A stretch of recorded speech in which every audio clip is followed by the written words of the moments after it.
it's Zach here with Wrecker Central. So we've got one of our old customers on the line. So we're going to do just a little interview, ask some questions and see what he's got to say. So what's your name and the name of your business? My name's Jake Wright. No, I run Jake's Towing out of Moorhead, Kentucky. Okay. And what Wrecker Central lifts are you currently using? I bought the latest one. It's I forgot the name of it. It's the new one he come out with. Big Chief? Yep, not the Big Chief, the other one.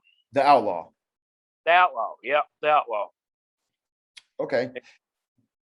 It's on a truck that I just put together. I ain't got it completed yet.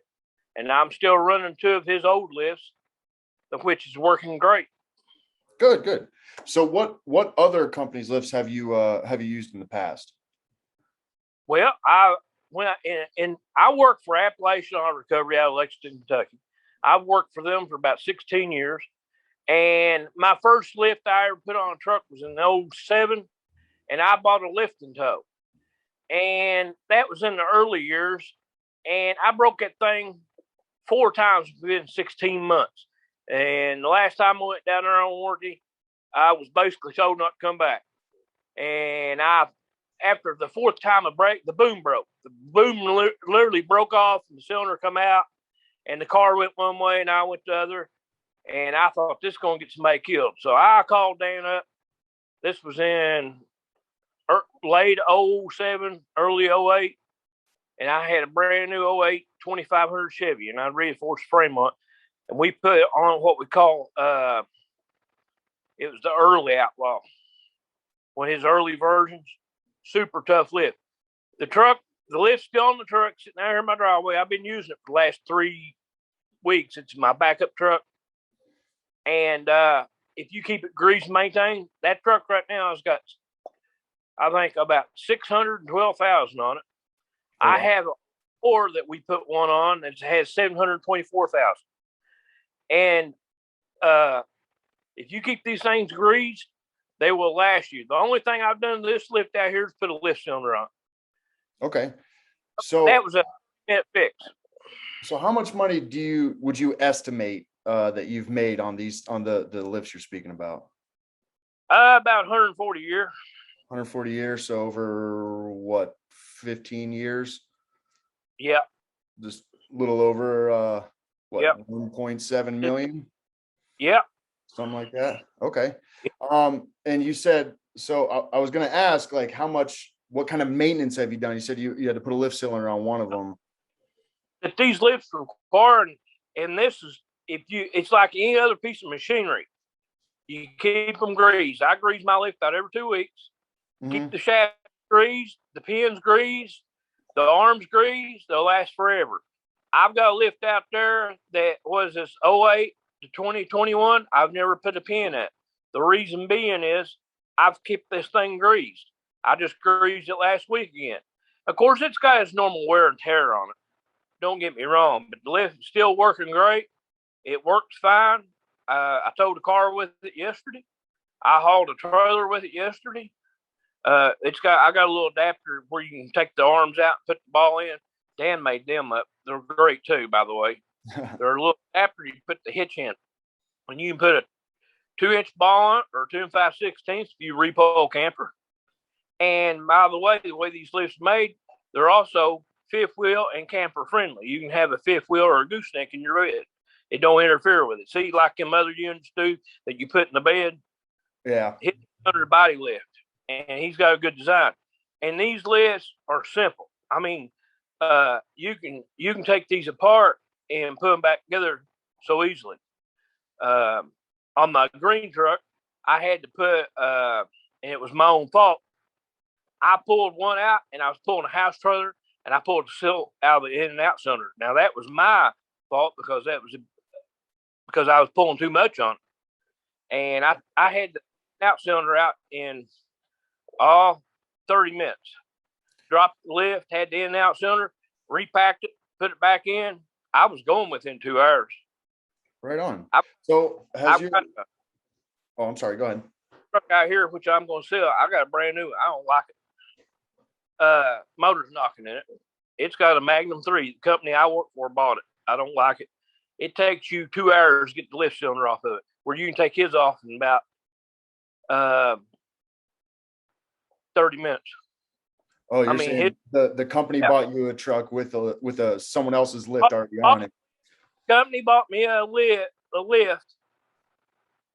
give me a lift at a discount with a new truck I bought at 20. This is a new Chevrolet. It's a 2020. It's got that new 6.6 gas motor in it. At 20,000, started knocking. It's sitting out here in the yard. That's why I'm driving my backup truck right now with the old Outlaw on it. I got you. Backup truck, and I've been putting 500 miles a day on this truck, this lift. That 08 miles I got off Dan. Mm-hmm. Still running good, lift working good. Like I said, that Magnum 3, it takes 6 hours to take it thing apart. Oh yeah. And it's too big a mess. Yeah. So has your Wrecker Central lift has ever like failed you like during a repo or a tow? No. Okay. The only time it ever failed me, I went to pick a car up and the cylinder started leaking. It was a pickup cylinder. And you know how many thousands of cars I picked up with this lift? So I went straight out to Rural King and I got the numbers, and it's a tractor cylinder is what it is. And it's a real strong lift cylinder. I had that changed out in about 20 minutes. That's the only thing I've ever done in this lift. Well, I was just going to ask, how much time over all the years do you think you've spent like fixing your wheel lift for things like that? Well, that lift and tow I had, I would have to drive back in 08 before I bought his wheel lift. I'd have to drive 12 hours one way just to get it fixed. And they'd put me a new lift on. I come back a month later, I'd break it. After the fourth time I was done, that's why I started buying Dan's lifts. Okay. And I ain't had to buy another one. And I've had them all where I bought used trucks and they've had them in it. I bought a truck one time that had dynamic in it. I broke that thing first day. That truck and lift went down the road. I got rid of it. It was just a piece of junk I bought, and it had the lift and bed. I couldn't haul fifth wheel with it. That was a mistake. I just got cheap, and I took the wheels off of it, put on another old truck I had, and I shipped the whole truck. And I've had, like I said, I bought this 08 new in early part of 07 and put Dan's lift on it, and ain't never had another lift put on it. So what would you say would be the biggest difference from our lift versus ones from any of the other manufacturers? It's a strong lift for the money. It's a good lift. It's low maintenance. But like I said, the key word is you've got to maintain it. It's like everything else. If you don't change oil in your truck's going to fail you. I change oil in my truck every 5,000 miles, and I grease my lift every 2,500 miles. And neither one's ever failed me. Right on. So How much of this, I guess, interview would you say I've coached you through? None. None. Right on. All right. We just want to ask because some people have accused us before. Driveway. I got the proof sitting out here in my driveway. Right yeah. I bought a 2019 crew cab with the 6.0 gas. And I'm going to sell the 2020 with Magnum 3 up because the motor's knocking as soon as Rod Hatfield puts the motor in it. And I'm going to go up there, Dan's, get another new lift and put on this one.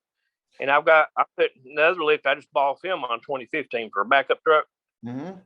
So I won't be left out cold. You know what I mean? Right. No, we'll have a big chief waiting for you, bud. But I appreciate your time. I appreciate you answering your questions. Oh, yeah. All right, brother. You enjoy the rest of your day. All right. You too. All right. All right.